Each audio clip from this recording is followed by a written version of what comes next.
Diri sa San Buenaventura Beach Park, Oxnard, California. Ayan, tingnan niyo guys. As in, sobrang dark yung sun nila. Parang kadiliong tamaligo.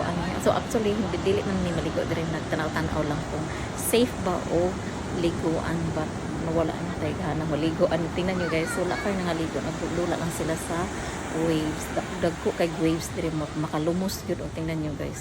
Kanang di kakabalo mo lang ngayon. Magdudula ka sa waves. Ay nako guys. 100% malumos juga kay kusog kayo ang waves at saka dagdag ko kayo sa tanan. Ayan, as you can see, ayan, grabing waves dito. And then dito tayo, tingnan nyo guys, ang daming tao dito. Ayan, wala sila nangaligo, nag-sunbathing lang. Ayan, o diba ang saya dito, ang batik kayo ang ilang sun, murag hugaw. Alright, so anyways, mangita taglain nga beach nga safe sa atong pamilya or